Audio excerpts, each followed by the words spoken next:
better now. In a huge win for Aussie workers, your super is about to catch up to your payday. But for some small businesses, this will be a massive cash flow hurdle. Nine's money editor Effie Zahos is here with the details. Hey, Effie. All right, so Effie, wins and losses here. Talk us through them. Yeah.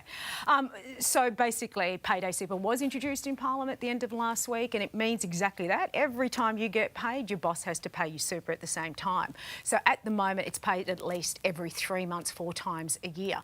The benefits are, obviously, the more you put in it and the quicker you get that compounding interest and it builds. The big win here, obviously, is 1 in 4 employees miss out on super because bosses just simply don't pay it, unpaid super, missing about $1,700 each year. By doing it this way, this will catch it. Now, it's not yet law. It comes in next year. But the safeguard was left out, right? And consumer groups are pretty upset by it. And this was what didn't get a lot of attention. So Super Consumer Australia has really raised the alarm bell here and said essentially there was an important piece missing out of that bill. And I think it was missing because they want to get this through the line very fast. They may address it later. But their concern is when you onboard a new role, what that means when you start a new job and you have to fill in all the paperwork, a lot of the onboard platforms basically have ads, super ads there. And that confuses a lot of workers thinking, hold it, do I have super? Is it stapled? Should I buy one of these? And the people that actually are fighting the ad ban have a vested interest. And Super Consumers Australia put this in their paperwork, basically saying, so Mercer and Aware actually advertise on platforms. So it's a little trap for some people if they're unaware that I already have super, I've got a new job. Does that come with me, or should I get one of these that are advertised? So a bit to get through. What about for small businesses? How does this impact them? Look, the super industry says they're ready for it. I doubt small businesses. And when I mean small business, you know, the bakery with 2 or 3 people in there, the fish and chip shop that has, you know, 1 or 2 people in there.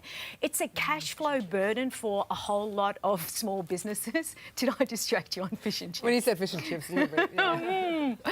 The important thing is to make sure that you check your clearinghouse. So as a small business, you need to put your super through to get to your employee's place. Now, the ATO is closing theirs, so check where else you can get this through, either through your super fund or payment platforms.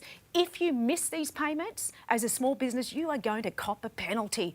It's going to be how much did you miss, your daily interest and so on. All right, just quickly, returns look like being strong for a while. Yes. Yay. Well, the AI boom is fueling that. How long is that going to, you know, go for? But yes, up until the financial year to date, the past 3 months, brilliant. You look at your super returns, you'll have a good time. These are basically the median returns. So if you're in a balance fund, most Aussies are, 3.6 for the financial year to date. Over 7 years, 7.2. You can do better. So the next graphic will actually show you the top performing ones. And you can see here that they're above the average. This is a balance fund, so it's really important to see which super fund you're in. All right, great stuff. Thank you, Effie. Very good. Thank you. Thank you, Effie.